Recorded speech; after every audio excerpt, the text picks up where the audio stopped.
Hello guys, let's see, is that right? Yeah, this should be right. Hi, top 30 top 30 TV shows, favorite of mine. My last one was top 60 and that was a mistake. That was way too long. I'm sorry about that. I put little things in there so you can cut through because I did not realize it would take that long to do 60 movies. This should be much shorter. Yeah, top 30 favorite TV shows. I know I haven't covered any TV shows yet in my recommend show, but I kind of plan on it at some point. But yeah, my top 30 favorite TV shows, and it's kind of weird. TV shows, they kind of went the reverse trajectory of movies nowadays. I personally feel like movies are worse now on average than they were back then. I feel the opposite for TV shows. I feel like TV shows have gotten a whole lot better than back in the day, even though there were good TV shows back then. I feel like nowadays we've realized the potential for TV shows and we're seeing it pay off. So most of them are newer. Some of them are from YouTube. And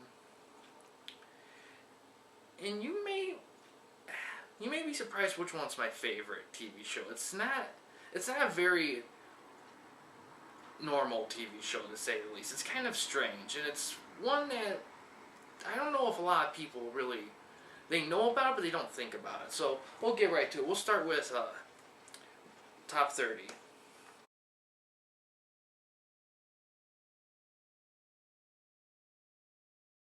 The Cinema Snob. I have a few of these on here, YouTube review shows. I count YouTube TV shows because to me, YouTube's a great way. Now, there's a fair use argument and all that, but to me, sites specifically like YouTube, what I love about them is that it's like, it influences me. It makes me like, you know what, you can do a show. It may be rough at first, you may not start off great, but you can get there if you're persistent at it and you keep doing it. And Cinema Snob what I love about Cinema Snob is the content he covers. He covers this very lowbrow, Z-grade movies that no one's heard about, no one really wants to hear about, no one really wants to talk about. They're complete garbage films.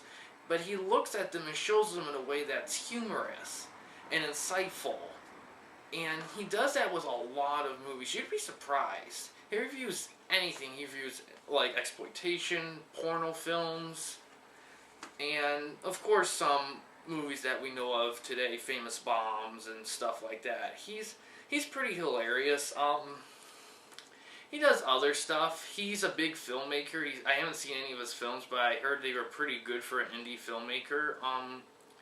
But yeah, he lives in like Illinois. I'm from Michigan, so it's pretty close by. So that's kind of cool. And I enjoy watching his stuff. I enjoy his show. I feel like I learn something when I watch his reviews about movies and all these lowbrow movies, and he does it with such a funny, very snarky way. Now, keep in mind, this isn't really a kid YouTube show, and I guess probably a negative that a lot of people may feel about his show is that you don't know his stuff. 90% of stuff you won't know about, but that's kind of for me, that's kind of the fun of it. That's the humor of it. It's the fact that it's so lowbrow that it's hilarious because it's just so bad.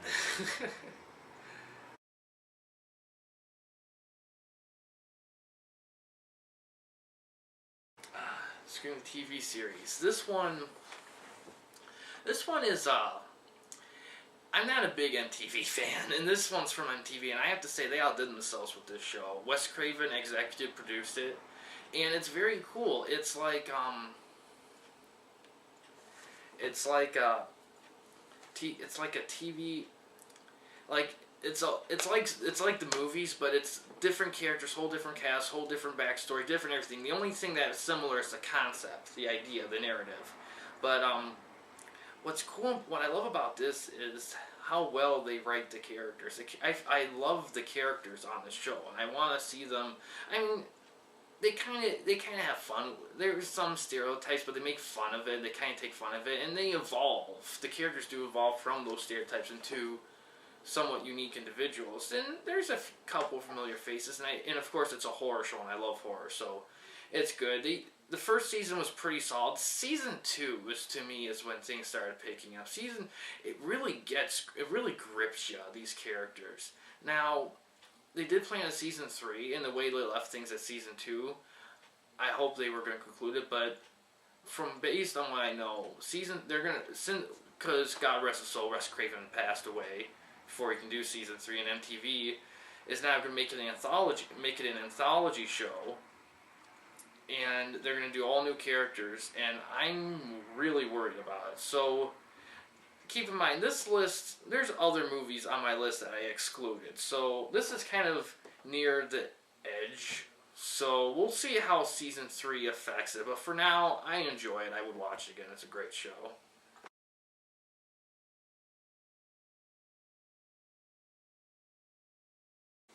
I struggle with anime a little bit. I don't hate it.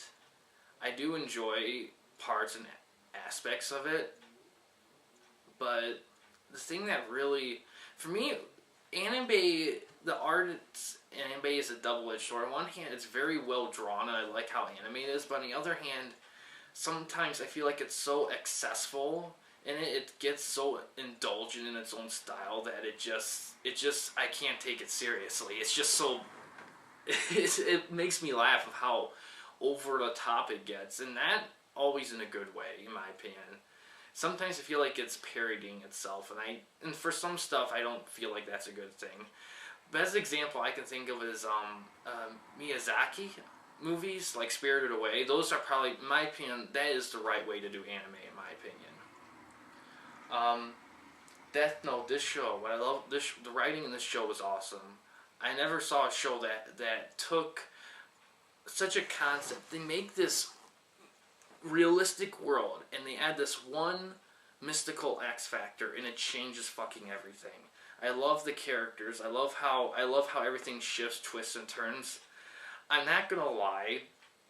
The first half of the show, roughly the first half, is excellent, and then the second half it gets a little weird, and things change, and the plot kind of starts to go through different things. And in all honesty, it does a few things that I don't agree with. They change, like, it's the little things. Like, for example, halfway through the show, they changed the opening, and the second opening sucks, in my opinion. It's terrible. The first opening's way better.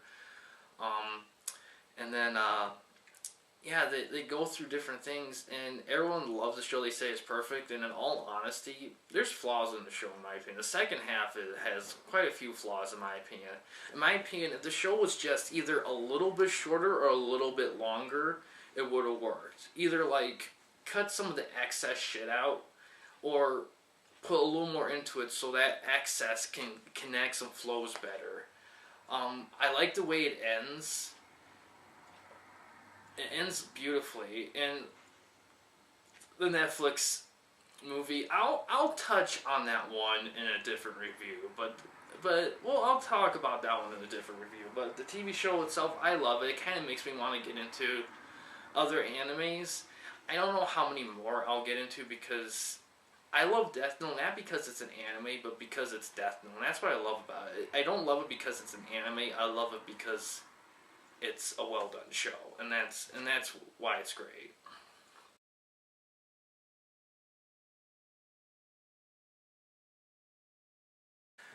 Funny story on this one.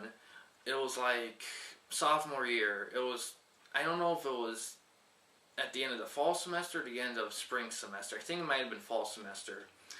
I was living in the dorms, and I thought, okay, here's this cool show. I have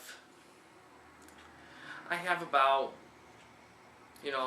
I can take my time with it, focus on some schoolwork, I can take my time with it, and then all of a sudden I hear it expires on Netflix in like a week and a half, 2 weeks, and it's like, oh god, I gotta watch this show quick, because it's kind of a long show. So I binge watched the fuck out of it, and I love the show. It's the first, what I love about this show is that it bends genres. It's a comedy, it's a drama, it's action. Some parts are even horrifying. And it just kind of there's some love in it to a degree. I mean, it just does so many different things. It was so done. The first 3 seasons to me are awesome. The first 3 seasons balance all those elements perfectly. the following seasons, I don't know what happened. I don't know what changed, but it's still good. But there's something that kind of made it seem a little. It felt like something happened. Either they added a writer, they lost a writer, or something. And I felt like it felt a little. I felt like the tone was a little different. I mean, it still had those mixture of elements, but something was different, and I couldn't really put my finger on. I still can't. There's a lot of shows like that, but I still love it. I would watch it again. Dennis Leary, he stars in it. He's awesome, and it's just a great look at like fire departments in New York. A nice, somewhat fictional, but still really does its hardest to portray the fire department as heroic but still human, and it offers a lot of very what the fuck moments that I love. I love what the fuck moments, and that's why I look for a good show. A good show for me has endless what the fuck moments done well, and that's what I love about it, and it's great.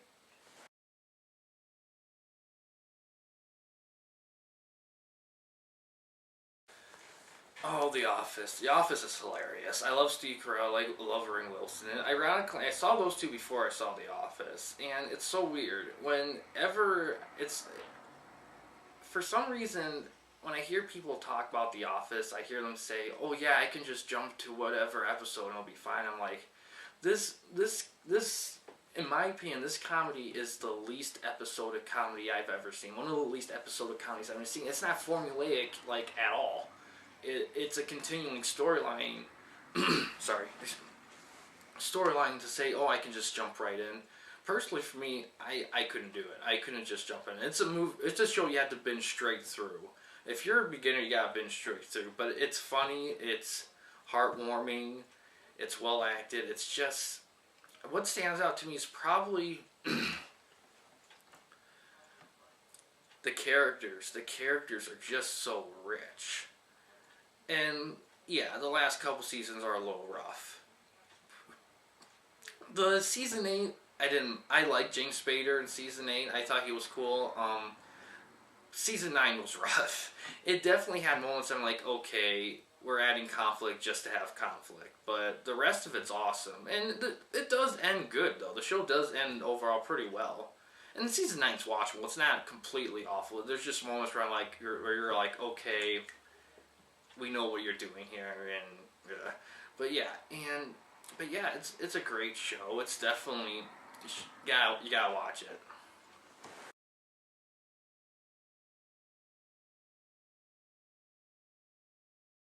Trailer Park Boys. For some reason, girls hate this show, and I've watched this show, and for the life of me, I can't figure out why beyond maybe just. Here's the thing. This show is a lot like The Office and Parks and Recreation. It's a funny documentary style show, and it covers guys who live in a trailer park. They're kind of very, very terrible criminals, and they're kind of mean to each other, except for Bubbles. Bubbles is probably the most heroic character on the show. Bubbles is the most nice character on the show. A lot of the characters, they're nice, but they're eccentric assholes or kind of idiots, and I love that though. And what I love about it is that, I mean, this show's based in Canada, but I've grown up in a small town, trailer park, rural area, so I can relate to these people. I've hung out with these people. I was friends with people like these. I mean, these are comedic, over the top characters, but they're still, and it's hilarious. I love it. It's hilarious. In my opinion, it's probably a more extreme version of The Office and Parks.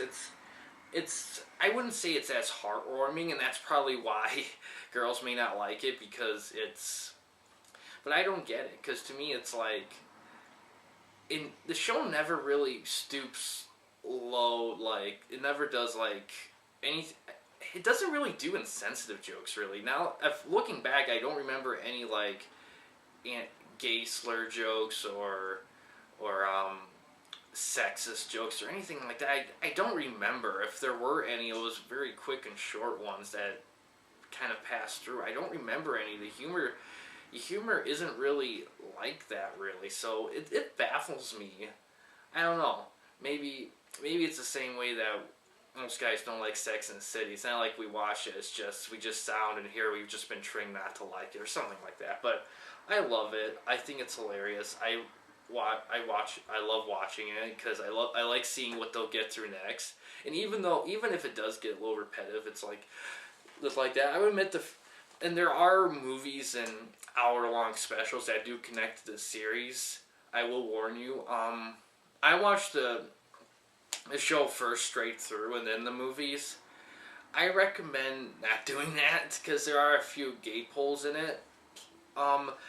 I just do some rough digging and figure out okay, the movie was released after season 7, so when I'm watching season 7, I'll watch the movie. Then come on, that's an example, and yeah, I would keep an eye on that.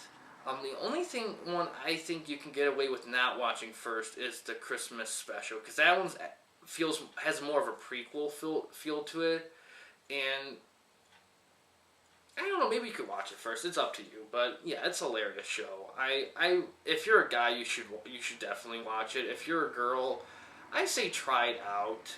At least the first season. First season's short, 20-minute episodes. Try it out. It gets better after that. I will admit, when it first went on Netflix, I think it went through a bit of a rough patch for a few episodes, but I feel like it's kicking out. I look forward to when it comes out in March. So yeah, I love it.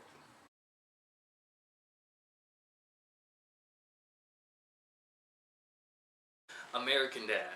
Now, if Family Guy was in its prime, it would be in the list, but Family Guy to me has its quality has suffered in its inconsistency.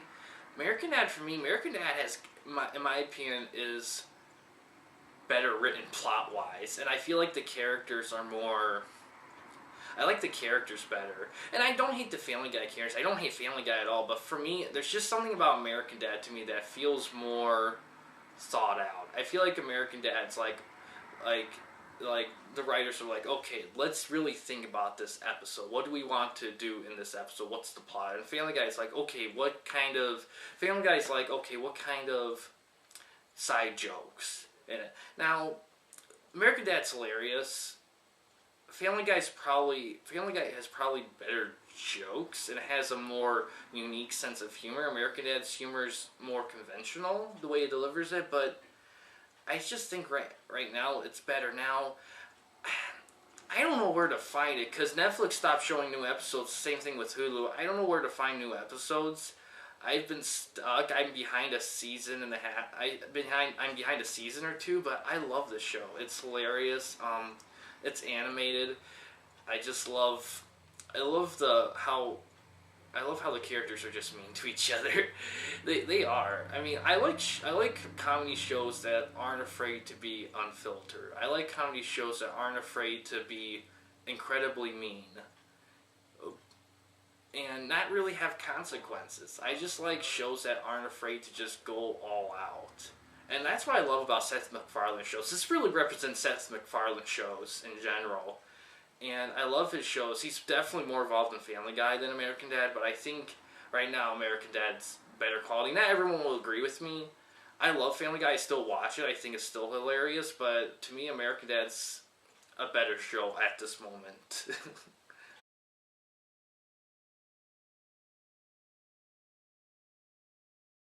Black Mirror. I've been watching the show recently. Now, there's one thing. It's no fault of the show, but people keep saying, "Oh, it's like the Twilight Zone," and it's not. I've seen the Twilight Zone. I have watched the Twilight Zone.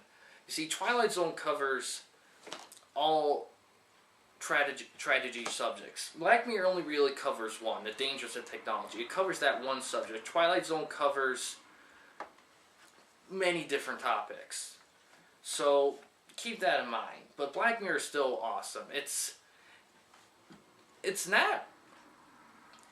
horrifying, but it's not horrifying in like ghosts, goblins, and gore. It's more horrifying as in that could be us. which is similar to what Twilight Zone did. So I understand it's similar to Twilight Zone, but I don't think it's the next Twilight Zone like a lot of people are talking about it. Because I have watched every episode of the original Twilight Zone, and no. But yeah, Black Mirror is still great though.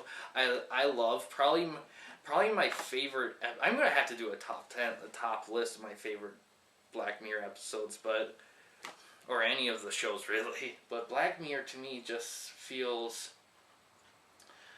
it's definitely disturbing in the sense that I feel like the show's very accurate in how futuristic it is. Like, it's not futuristic like, oh, year 3000. I mean, a few episodes are kind of like that, kind of have that feel to it, but most of them feel like they could take place 10, 15 years from now, or even 5 years from now. That's kind of the feel for it has. I mean, it's still in this world, but it has certain ideas and technologies that are definitely achievable in today's environment. And it's well acted, it's well written. Now, the newer season, it's a little more up and down. Seasons 1, 2, and 3 are very consistent. And I think it's because they're dividing work. I feel like half the episodes are made in Britain, because the show started as a British show on BBC or whatever, and all of them were British at first. Then Netflix got used to them Netflix got them after season 2, and they did season 3. And I feel like seasons 3 and 4, I feel like half the episodes are made in America with more American workers, and the other half's in Britain. So, yeah. So more people working on it, so maybe the quality may suffer a little because we have more hands in there and a little more inconsistency, but yeah, it's an awesome show. It's not for the faint of heart, and it's not really because it's gory, but more in a sense that it feels real in the best way possible, and not real like, oh, I'm watching like a super realistic movie, but real like you feel it. It feels for you. It's pretty cool.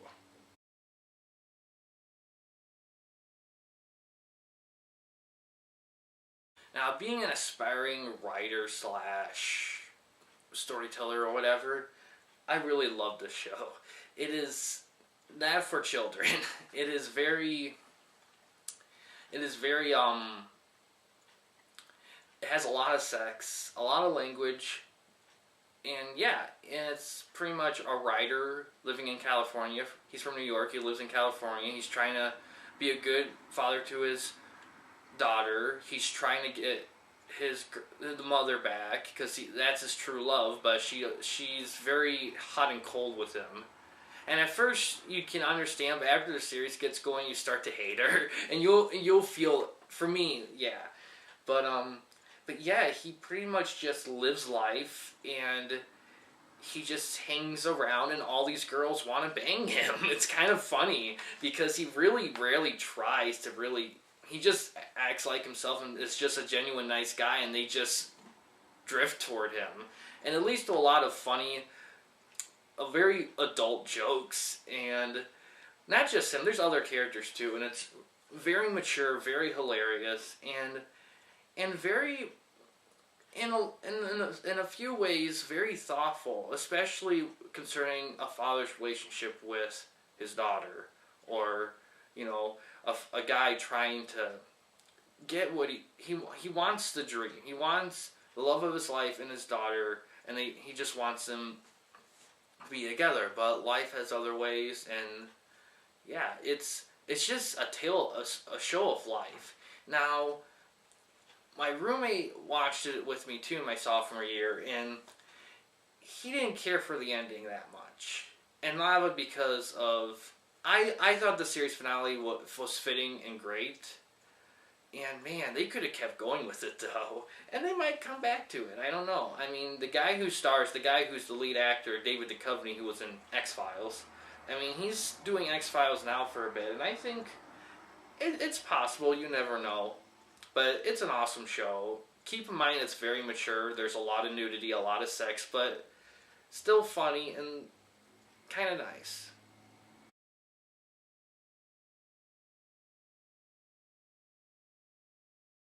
Another. I binge watched this over summer 2017 when I lived in Cadillac for work. And man, I didn't. It has been a while since I just got addicted to a show. A, a YouTube show like Angry Video Game Nerd. And this show, oh my god, it's just a testament of good. This is this is the best a YouTuber can get. And just the first video game review show, James Schultz, the guy who created, he's hilarious. The reviews are awesome. And it got me into video games. That show got me into video games. I mean, I was always into games, but video games in itself, like NES and classic games, like the heart of video games, that show got me into that, and I owe it to that. It probably would be higher, but there's so many other shows that I am in love with. It's hard.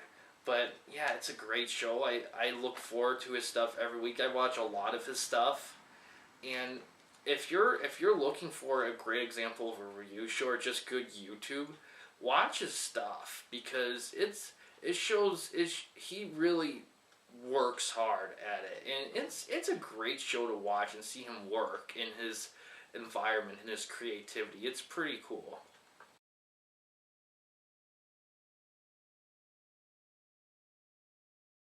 Shameless. Shameless is a lot like Californication, but a lot more darker and a little bit more violent. So much more darker. It's pretty much, it's William H. Macy. You remember him? Yeah, he is the star of the show, and my God, it's like before I saw this, I saw William H. Macy as the typecast good guy actor. He plays the exact opposite in the show. He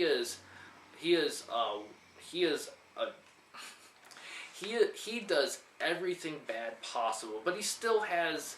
But at the end, you still feel like he really tries to be a good person. He just has a very twisted way of doing it, and it covers him and his family in Chicago, and it's kind of like trailer. It's still that kind of working class neighborhood, and they get in all sorts of misfortune. They fuck people they shouldn't fuck. They do drugs. They get in trouble. And they learn a lot about themselves and each other and other people, and they go through a lot of deep shit. And they go through a lot of stuff. Like, one character gets mental illness. One character wants to lose her virginity, but no one wants her to. And one character, she's trying to make it work with, and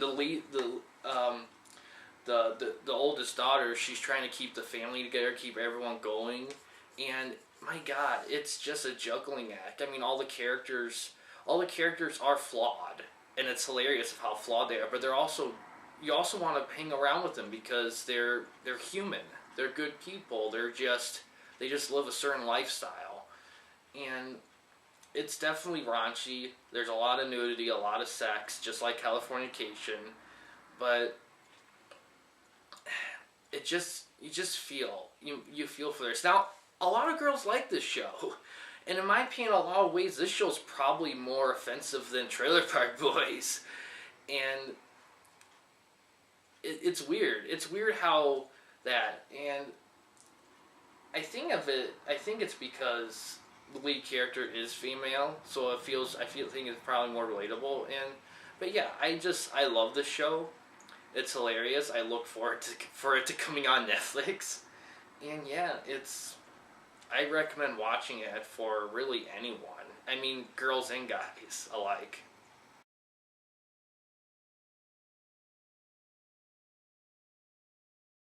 Sons of Anarchy. God, what a great show. This show takes the gangster genre and explores it in a whole new way. Well acted, well written, well everything. And I put it up. It's another FX show like Rescue Me, but I think this show's better than Rescue Me because this show never went through a rough patch to me. And the only criticism I have, there's a storyline in season 3 that I think goes on a bit too long, but that's really it. It's not a complete tonal shift. I love the characters. I love how complex they are. I like It's another extreme show. As you can tell, I love shows of extremes. I like shows that aren't afraid to push boundaries and to really explore characters with a good variance of genres like comedy and drama and whatever. But Sons of Anarchy does a great job, and it's kind of like Game of Thrones, but without the fictional elements. I mean, characters come in, they die off. You feel for them, but you find new characters. It's really moving and gripping, and it's funny, and it's very action packed too. There's a really lot of good stuff in it. Of course, it has a lot of, not really any nudity, but a lot of sex and language, of course. And there's some, they're all flawed characters, but some are more noble than others. But it's a great show. It's available. You gotta see it.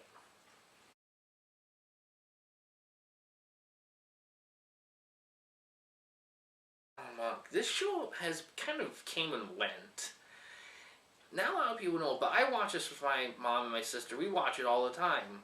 It's available on DVD, but you can't stream it anywhere. They play it on cable all the time. But yeah, I love this show, and I love it's a detective with obsessive compulsive disorder, and in a lot of ways it helps him solve crimes, but in a lot of ways it hinders him in everyday life. And it's a mature show, but it's not like mature like Sons of Anarchy is like TV mature with all the sex and violence. This show's more. You can watch it with your kids. You can watch it with your family, but it's like PG mature. It's mature like adults can watch it, but it's also a show you can have watch with your kids, and it's funny for a PG show. I find it hilarious.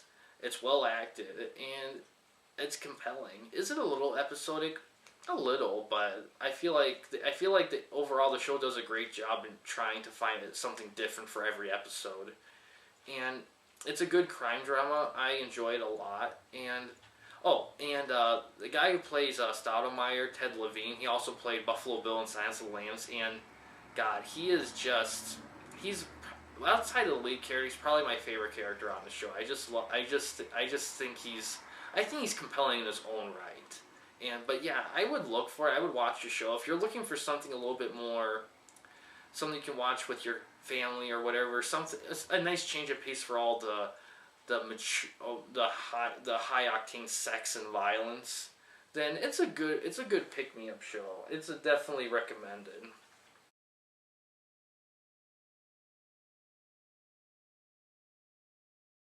Oh, the Justice League animated series. Now, I know the Batman animated series came first, and I watched a few episodes when I was a kid, but I haven't watched the whole thing in its entirety, which is a shame.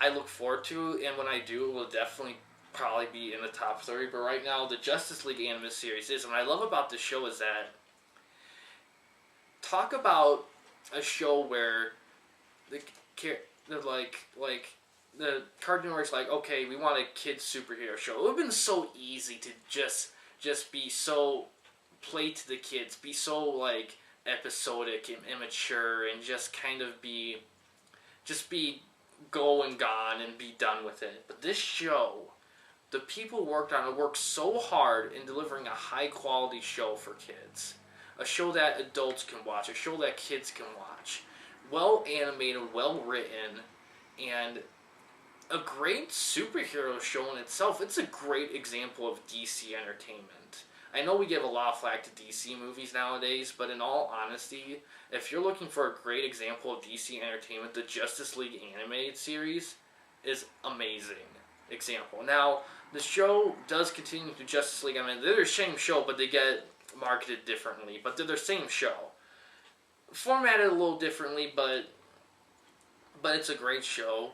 The voice acting is awesome. You get all these different superheroes, all their different characters, how they work off each other, the situations they get in. The humor is good. It's a very funny show for a TVG film. It's very funny. The adult references are very clever. The storylines are cool. They're eye opening, and yeah, it's just if you're gonna watch any anime show for kids, just the Justice League animated series, top one.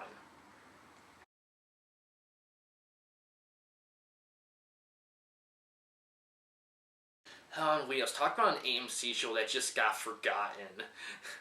It's a great Western show. It's about a guy. It starts off a certain storyline, but it ends in the season 1. It goes into something else. And a great character-driven show. A lot of what the fuck moments. All the characters are rich characters get killed off, and I love that. I love shows like this. Shows that aren't afraid, like I said before, aren't afraid to push boundaries, aren't afraid to kill a character off, aren't afraid to make you feel for something.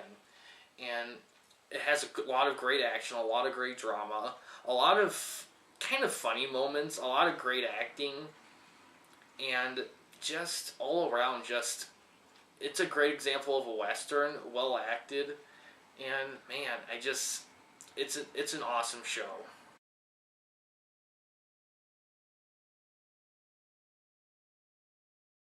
Ash vs. Evil Dead, my god. I'd say I'm gonna keep that one short because I talk about Evil Dead. This is a continuation of the Evil Dead movies in a show format. It's, in my opinion, out of everything it's done, in my opinion, it does the best job balancing comedy and horror. And it's gory, it's campy, it's funny. Bruce Campbell's awesome. I mean, all I can say about, it's so weird. The show made me realize that the movies never really fully explored the Evil Dead world. They just really, they did a great job of, when you watch the show, like, oh my, when you watch the show for the first time, you're like, oh my god, there's more to it than we knew. There's a lot more to the show, and it makes you realize, oh my god, this show could go on for quite a while. They could do it. And they could do it it has funny characters, it's a great horror comedy, and if you love Evil Dead, you'll love this show, and you gotta watch it. You gotta watch Evil Dead, you gotta watch this show, plain and simple.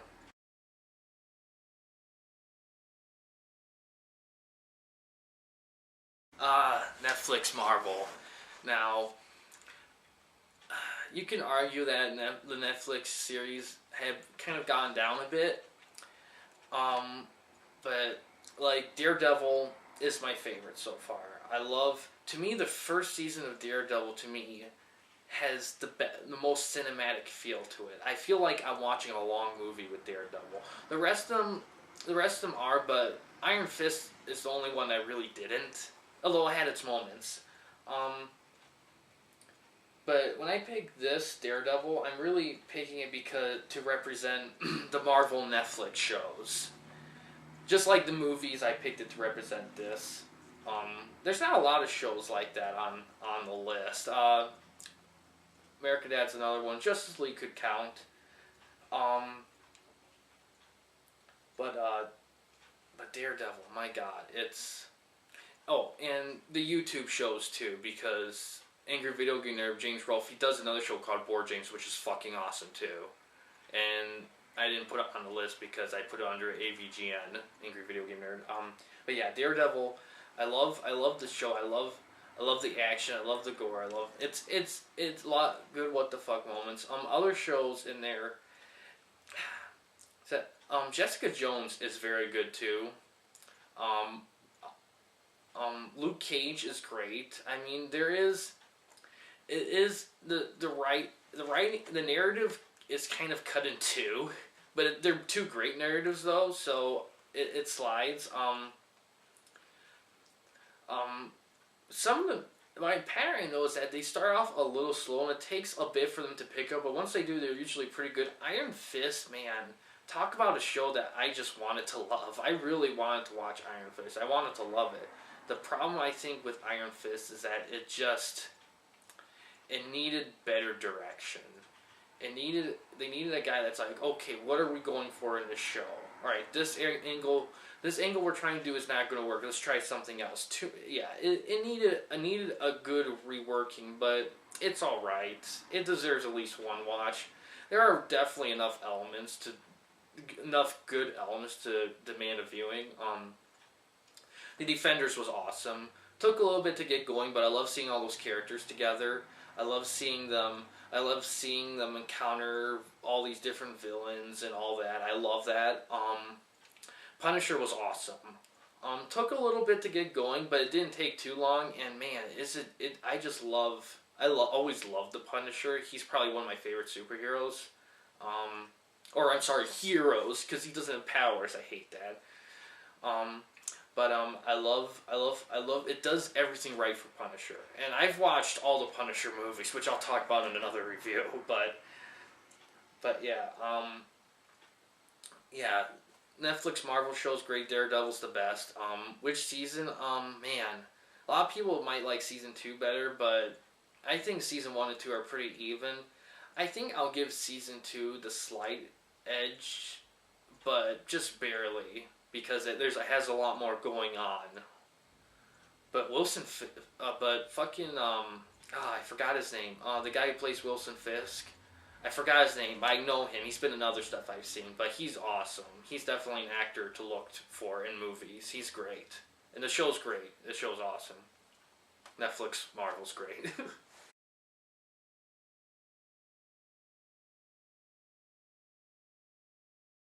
When I had Amazon Prime, I was watching a lot, so I was doing a lot. So this was really, I think, the only show I managed to binge watch on Amazon Prime, and I have to say it was a great choice. I love gangster movies, and the show takes gangster movies and goes into a different way that we never thought of. The psychologicalness. There's a lot of psychological elements in the show, but it's a great show. It's a lot of what the fuck moments, characters dying. It has a lot going on, so much going on that maybe you really have to pay attention, because you can miss some stuff. You can miss the stuff in a lot of these shows I've watched, but it definitely has a cinematic feel to it.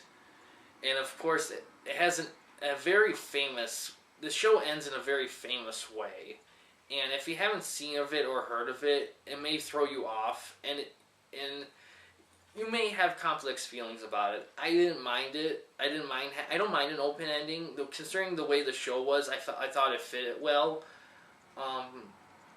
But yeah, it's a great gangster show. Definitely watch it. It has a nice blend of drama and humor and action and violence.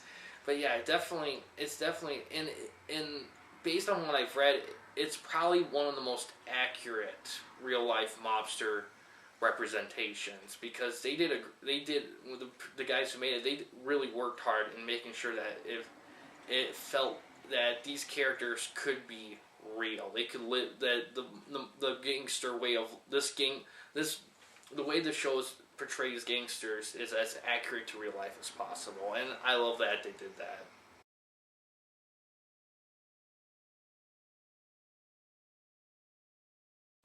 Prison Break.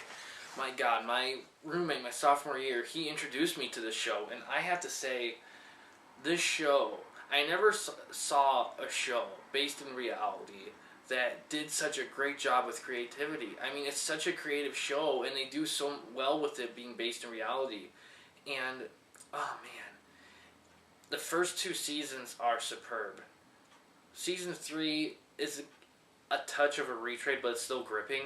Season 4, it kind of has a couple rough moments, but it's still awesome. Those rough moments aren't at the end, though. Season 5 came out. I watched that. Season 5 was awesome. They're coming out with Season 6 soon. But I love the show. I love the writing. I love the actors. And I love... It's such a smart, clever, mature show. This is the kind of show that you can watch. And it's so weird. This is one of the few shows that I got my mom hooked on. It's hard for me to get my mom hooked on shows because so many shows are probably a bit too extreme for her taste. But Prison Break was a good one, and man, I just love the show. I love acting's great. I love everything about it. It's just fantastic.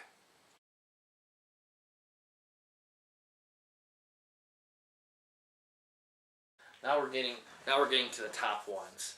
Now, Mad Men. My God, I loved Mad Men. Oh, it's not a real action-heavy show, but it has mature dialogue and a lot of sex. A lot of sexual moments. It's pretty amazing how much it's pretty much a show about it's a show that takes place in the 60s, throughout the 60s, about people working in an ad agency and the people in their lives too. And it's that. And it's very dramatic. It's a drama. And I will admit, it's kind of dry. It's very dialogue driven. If you're used to stuff like Sons of Anarchy or Rescue Me, I don't know how well you think of this show, but yeah, it's just, it's what I love about this show is that you see these characters evolve and change over time. And it's so weird because it has so many characters. A lot of these shows have a lot of characters in general. A lot of shows I watch have a lot of characters in general. And you may get to know them for a second, then you forget about them, then they'll come back. Mad Men's a lot like that. Mad Men's one of the first shows I watched that was like that, I believe. And I think what makes Mad Men stand out to me is definitely John Hamm in the lead role. He to me represents an incredibly complex character. And one thing I know is that you may not notice in the other shows is that when you see all the characters that work over time, you see them slowly change, like hairstyles change, facial hair changes, different type of clothing styles. He always stays the same. He always wears the same kind of suit. He always has the same kind of hairstyle. He's always the same. But he changes on the inside. He tries to. And that's what I love about the show is just, it documents the 60s. The 60s was a crazy ass time, without a doubt. And it's a lot of what the fuck moments. It's just a great show to watch. And just to hear too as well.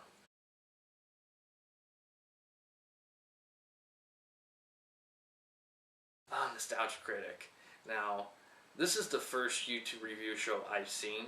It's the one that really started all for me in terms of YouTube enthusiasm. I put it higher than Angry Video Game Nerd because I saw this first, and I connect with this a little bit more because it's more, and above Cinema Snob too, because Cinema Snob's material, while I love his stuff, his jokes, Nostalgia K has a different vibe to him. He has more of a over-the-topness. But I think what I love about his show the most is the movies he covers are famous bombs.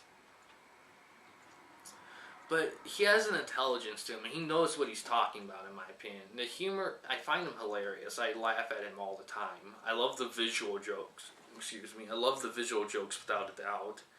And I just love, like, and there's in the channel Awesome thing where it's from. Oh man, it just started all for me. It's hilarious. I love showing my sister these episodes. I just love seeing his opinion on these shows. I love his reactions. Just like a lot of them, I love seeing the reactions on the YouTube ones, but for him,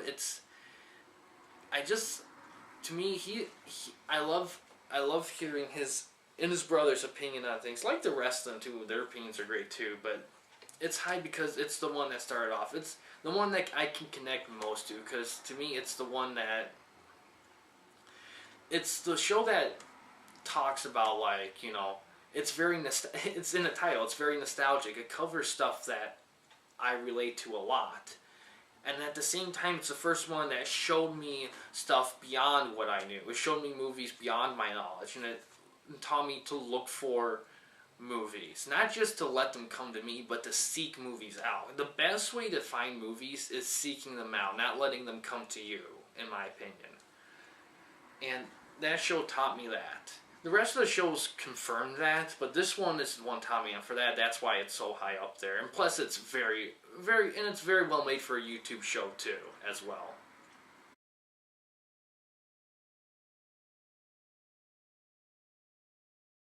God, I love the Breaking Bad universe. Better Call Saul's under that umbrella too. But man, it's such a uniquely told show. And it's a gangster show, but it's told in a different environment. It's told in a very well shot. The cinematography will make Stanley Kubrick blush. And it's beautiful cinematography. Beautiful cinematography for a gangster show, and a gangster show based in New Mexico, of all places. And it's just what can I say about it? If you haven't seen it, go fucking watch it. Is it a little dry? Yeah, it is. It's very dialogue driven, but there's action in it too, without doubt. But it's very dialogue driven. That's what I love about it. It's like it's very similar. Well, they're both AMC shows, Mad Men and that Breaking Bad. But what makes Breaking Bad, in my opinion, a touch better than Mad Men is that there is a bit more action to it. It does go far, but it's not afraid to just take a moment to let you take in everything. And what I love, and it's just it's such a perfect show. There's not really any flaws in it, really. It does everything right. And I don't know what more I could say about it. It's just awesome.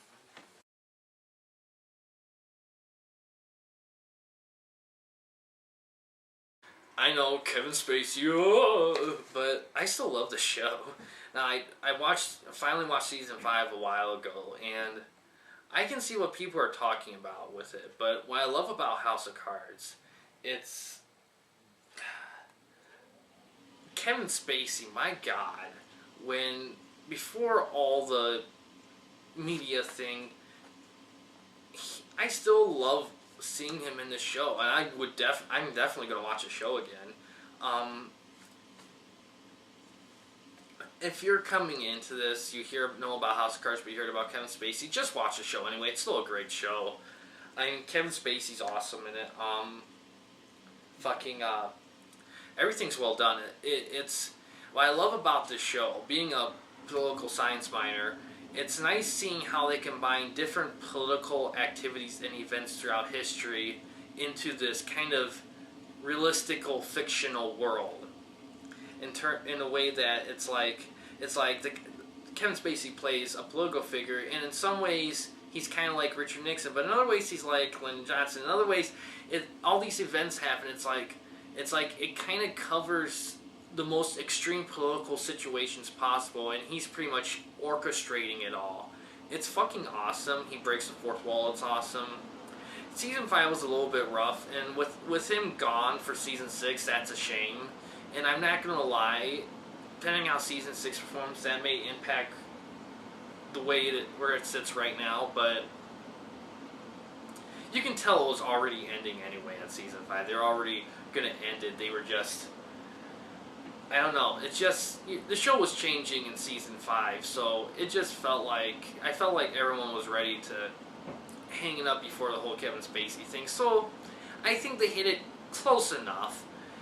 Still a beautifully made show. Well done. It's a shame the controversies put a slight damper in it. Ugh. But I still love it. I still watch it. It's just a well-written, smart, and what the fuck kind of show.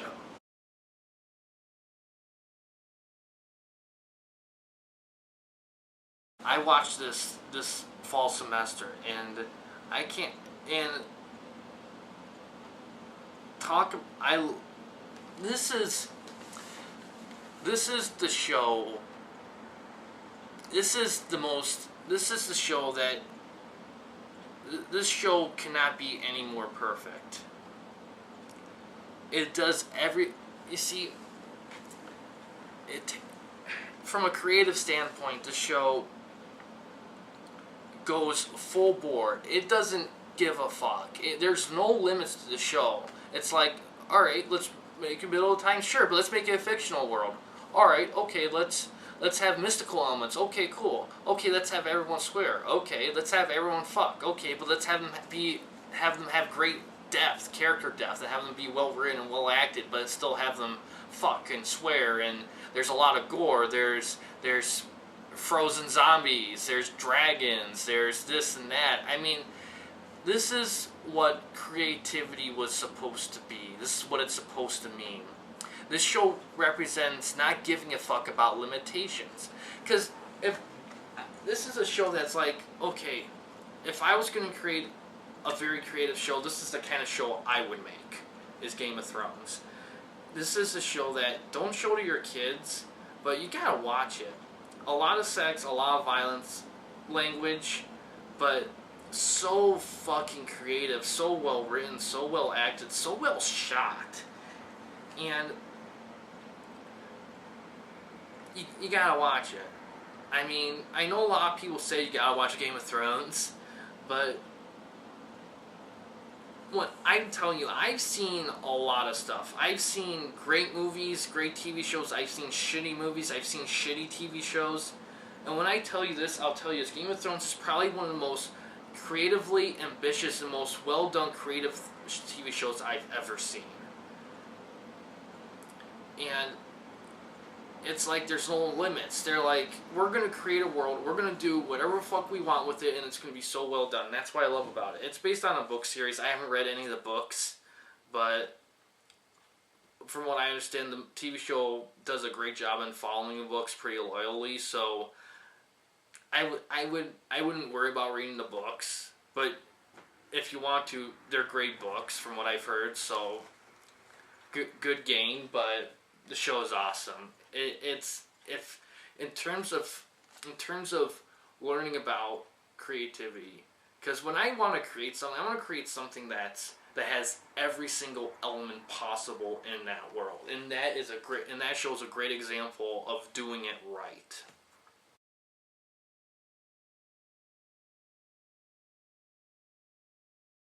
Cold Case. All right, now we're getting in my thing. We're getting into TV shows that not everyone may love or know, but I have a personal connection with them. And all of them I have a personal connection with, but some shows are maybe not like famous for being great as others. Like Cold Case, what I love about Cold Case, what sets it apart from other police dramas like NCIS or CSI or whatever the fuck they're doing nowadays, is that the way it's shot. It's very cinematography and visual. One, the concept. A group of detectives investigate cold cases, but they do it in such a creative way. They have a lot of flashbacks, and those flashbacks, they play music from that time period. And here's the thing, at the end of it, you know the lead character's dead. You know they're murdered. But it's still heartbreaking at the end nonetheless, because you see them die, but you develop a thing for them. I mean, not all the characters that get murdered are good people, but for the most part, yeah, they are. And you just don't want to see them die. It has a lot of gripping moments. It's well acted, and what I love about it is that it feels like it's a creative show, and there are some WTF moments, and I will admit, it ends fine. I don't know, I feel like it could have ended with a bit more of a holy shit. I mean, they did plan on doing a season 8, but CBS. Oh my god, this show is so fucking hard to find. It's not on DVD, you can't stream it anywhere. So, it's on cable maybe sometimes. Last time I watched it was when I was in high school, and I have been having a hankering for it forever. To me, it's a very artistic crime drama. It's a very nostalgic, artsy crime drama I love it. I love watching it. I can't get enough of it.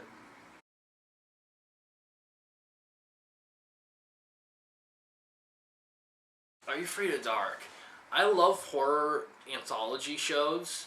I mean, Tales from the Dark Side I love, but it's not in the top 30. It has a lot of rough episodes in that one. I haven't seen Tales from the Crypt, but I plan on watching it at some point. And Goosebumps is another one, but Goosebumps didn't quite crack it for reasons I'll talk about in a little bit. Are You Afraid of the Dark? What I love about this show is that I remember freshman year, I discovered it was on YouTube, of all places. And I started binge watching it. And for a day, all I watched was Are You Afraid of the Dark? That's all I did, and it was great. And what's funny about the show is that, on one hand, it is campy. There are a lot of moments you laugh at that you probably shouldn't laugh at. But at the same time, the stories themselves are so original. They're original stories. the effects are practical effects. The acting for a kids Nickelodeon show in the 90s is very good acting. Is it consistent? No. The little kid actors can be a little rough. Probably the worst actor I've seen in the show is actually in the pilot episode. You get it right out of the way, and he's just a kid. What are you gonna do? But the older actors are pretty solid. The younger actors, decent, maybe a little rougher than others, but pretty solid. But great episodes. Is it a scary show? If you're a 5 to 8, yeah. But even as an adult watching, to me, it's a time capsule show. It's a show that I can watch and it takes me back to where I grew up, which is the mid to late 90s. And I just love seeing a well-written time capsule show. And time capsule show, what I mean by that is a show from a different era that's well done in a lot of ways, but still entertaining in all the wrong ways. And that's why I love it, because I love that it's horror. I love that it's an anthology, but the group of characters are on all the episodes. It's Connect, but still anthology. The characters are interesting. The acting for a kid's show is great. The writing is. The dialogue is 90s-ish, but the acting itself is surprisingly good. I mean, I'm not saying it's astounding, but it's excellent. I think what I love about this show is that it's a lot of effort for a kid's show, and it shows. A lot of episodes are good and entertaining. Now, a few are rough. All anthology shows have rough episodes. Now, this gets to Goosebumps. Now, Goosebumps, I love the book series. The TV show, I loved it when I was young. When I binge watched both of them, I binge watched Goosebumps after Are You Afraid of the Dark. I realized that, you know what? Are You Afraid of the Dark is better. I love Goosebumps, but Are You Afraid of the Dark lasted longer. They had better episodes, and they were better written. And what I mean by that is Goosebumps episodes were based on books. And I read the books. And watching the TV show episodes, they were good, but the pacing wasn't all. They cut a lot of stuff out, and to me, it kind of made it suffer a little. And Are You Afraid of the Dark didn't base on any material. They'd written it for the TV, so it was better paced. But I love both, but Goosebumps might have been higher if there was more. If it had more in it, had more stuff, quality in it. There's qualityness in it in a lot of ways. Goosebumps. The thing with Goosebumps, it tries hard to be scary, but it fails in some ways. Are You Afraid of the Dark, it doesn't really try hard to be scary as much as it tries hard to deliver a well-done show. And can it be scary at times? Sure, but you don't really need to be scared. There are some moments that are genuinely terrifying in the show, though. Give it credit, there are terrifying moments. Goosebumps has some too, but this show delivers on those terrifying moments a lot. And there's a lot of moments where it's like the practical effects are just awesome. And all you have to do to really see how scared you are, imagine yourself as a 5-year-old and saying, okay, if I was a 5-year-old, 10-year-old, or pre-teen in that situation, or older teen in that situation, would I be frightened? Fuck yeah, I would. And I just enjoy it. And it's on YouTube. There are DVD seasons 1, 2, 3, 4, and 5 are available on DVD. Seasons 6 and 7 aren't, but that's because season 6 and 7 were the revival years. But they still should be on DVD. It is on YouTube. All the episodes are, I believe. I haven't binge watched since my freshman year. I'll probably will again this year. But it's a great show, and I will admit, if you haven't seen it as a kid, if you didn't watch it when you were a kid, I don't know how much you would fall in love with it as an adult because you didn't grow up with it. But you may still love it if you watch it like it is a very well done 90s horror show on Nickelodeon for kids. But I still love it. Even if it's technically not meant for people my age, I still get a kick out of it, and it brings joy to my eyes and ears.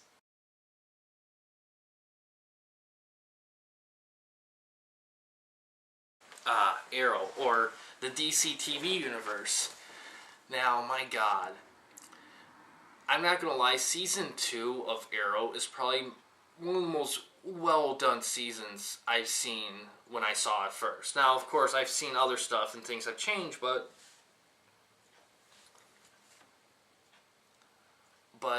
it just, to me,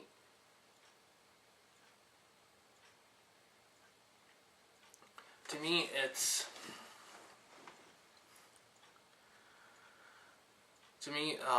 it just, it's just another great example of good DC. Like, it's similar to Justice League animated series, but it focuses on different characters.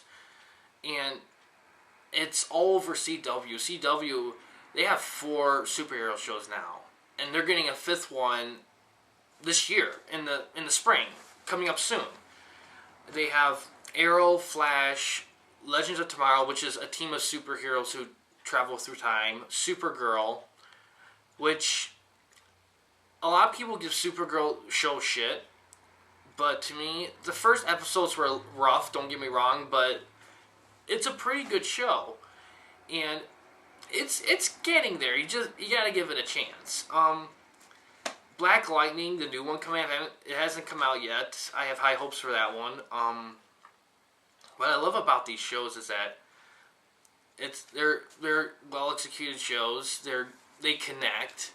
I love it. Like, anyone would love a superhero movie or a TV show because it's superheroes. I mean, creative, a lot of colorful characters, twists and turns and plots, kind of soap operatic, but done in the most badass, awesome way possible. And Arrow's probably my favorite. Well, it was the first. Plus, the second season of Arrow for me is just top notch.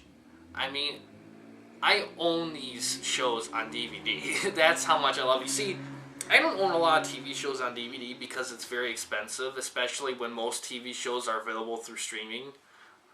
But that show I make an exception for because I started getting it before I had streaming shows, and I really want to own these things on DVD. A lot of these shows I do, but this one definitely. And yeah, you gotta watch it. I mean, they're all on Netflix. They're easy to catch up on. You just gotta pace it right, and you gotta watch the right show at the right time. But yeah, they're awesome.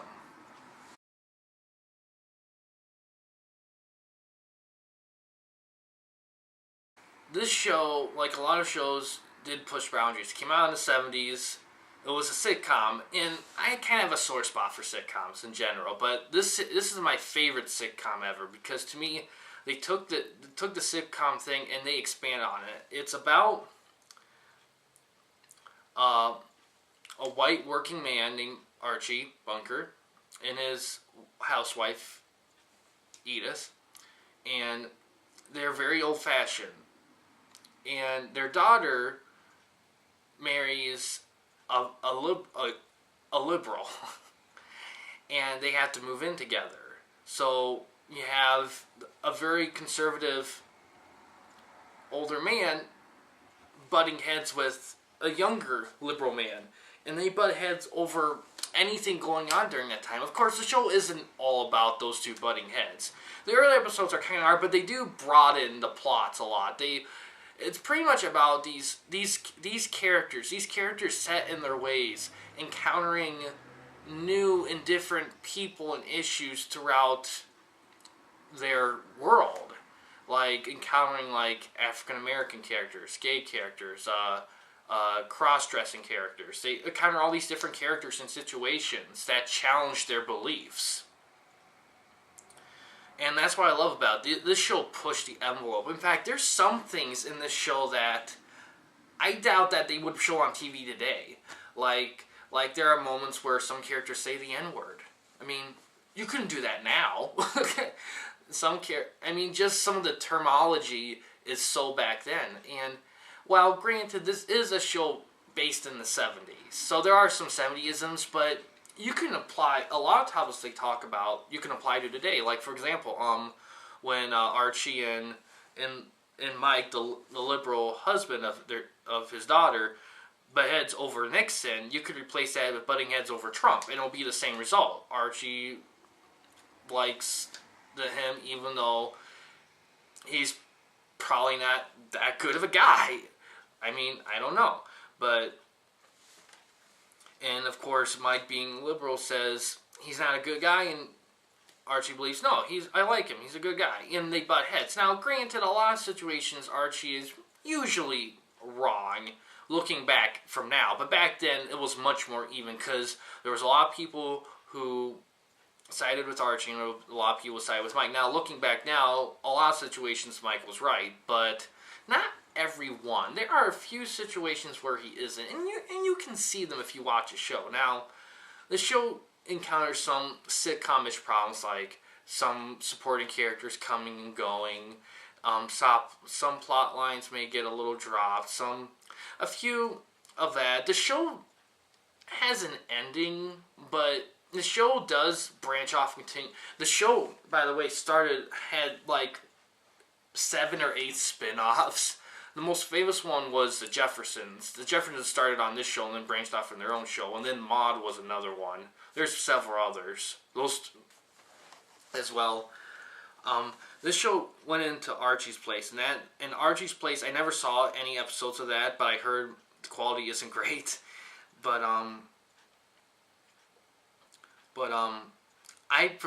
would just stick to All in the Family, because All in the Family could continue when it was, but I love the show because it pushed boundaries. And it's one of the few sitcoms that genuinely made me laugh. And the show didn't really use this laugh track until the last season or two, so that feels more genuine to me. And I find the jokes funny. I love Archie. At first when you see him, you see, oh, he's just a racist, he's a bigot. And then over the course of the show, not just with him, but with Edith and all of them, they have depth. They have a history. There's a reason why they're like who they are. Some of them are like that because of experience. Some are that because that's just who they are. But they're like that because, but the way they are is important. And the way we are then, when you start watching the show versus when you end the show, you can tell that these characters have grown, they have changed, they have done stuff that they probably wouldn't have normally done before. And that's what I love about it. It's depth. There's a lot of depth, and they challenge the stereotypes of back then, and I'm pretty sure if you show it to a lot of kids today, it can still make them think on a lot of things. So, but yeah, I love it. It's a great show.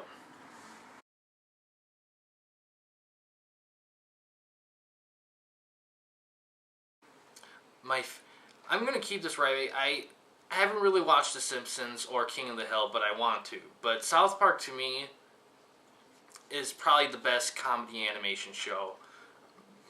Zero filter. But at the same time, probably one of the most funniest shows I have ever seen. It makes me laugh. Every episode makes me laugh. I mean, probably bust a gut. The plots are so creative. So what the fuck creative, and I just love it. I love the show. A lot of people say it's stupid, and you might think that if you only watch the commercials on Comedy Central or something, but if you actually watch the show, if you actually sit down and watch it, like not just one episode, but watch them consistently, you'll understand why people love it. And it may not be for you. It is a very aggressive show, but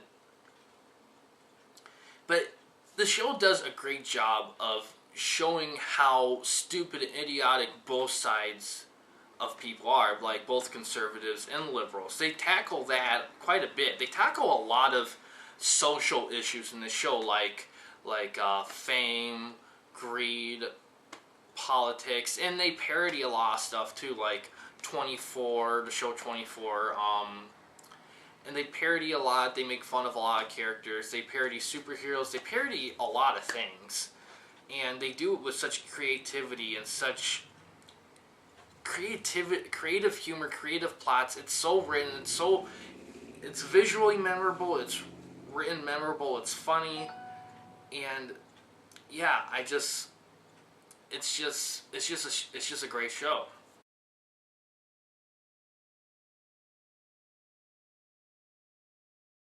My favorite.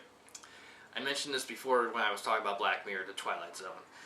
This is my favorite TV show. It's ironic. I just noticed this. Like, when I did my top 60 favorite movies, I mentioned that I believe that newer movies are worse than older movies are better than newer movies. And newer TV shows are better than older TV shows. But what's ironic is that my favorite movie was made recently, The Dark Knight. And my favorite TV show was made in the 60s.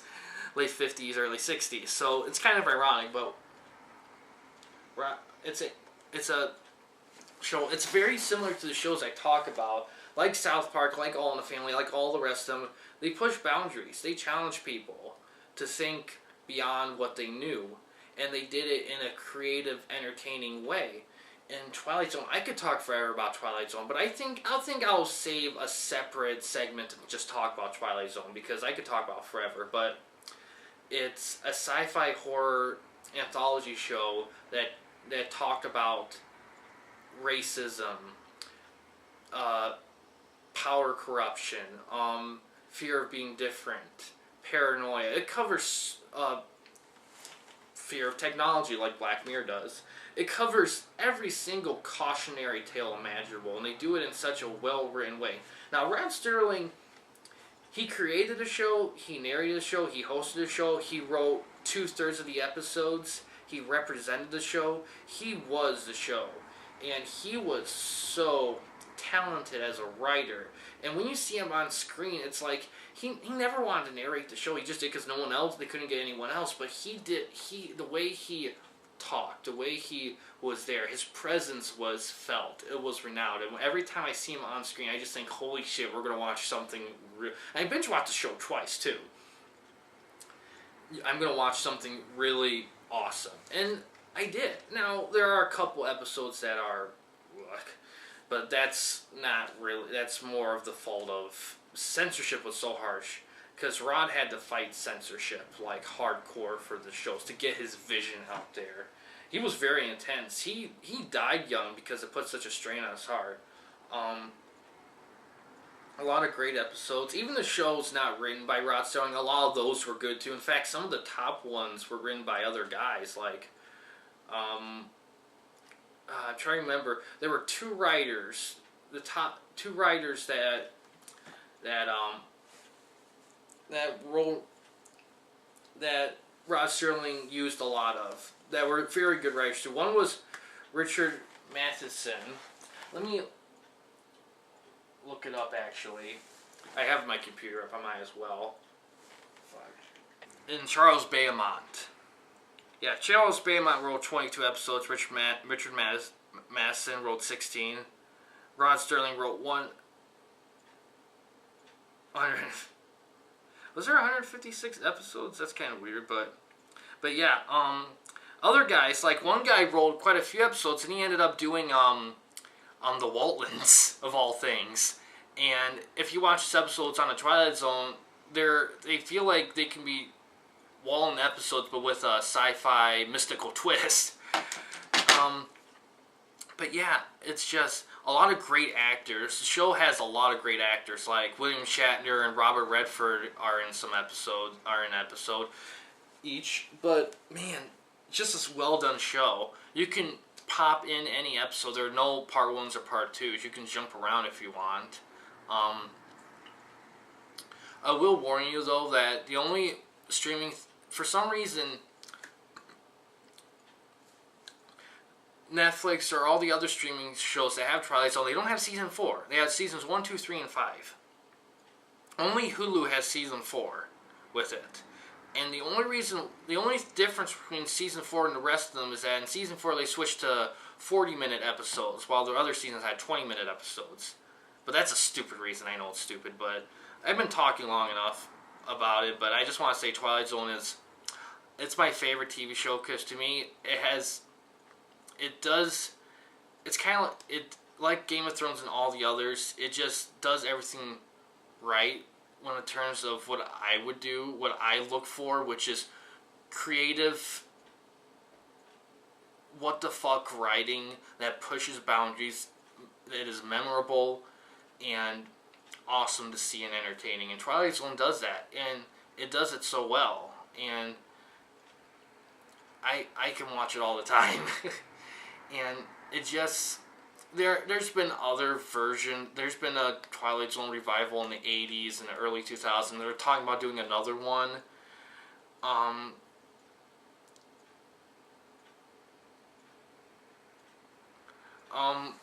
They're talking about being headlined with the Peele guy who directed Get Out, which might be actually pretty good. But yeah, I just love...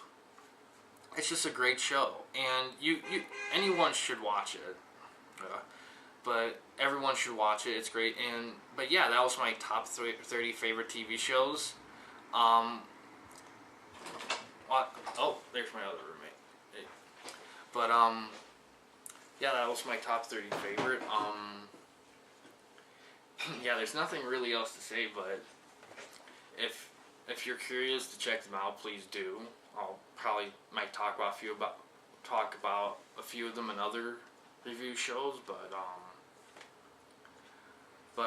yeah, thanks for watching. Please subscribe and like the videos, and if you want to skip around this one too, that's fine. I know this one's long, but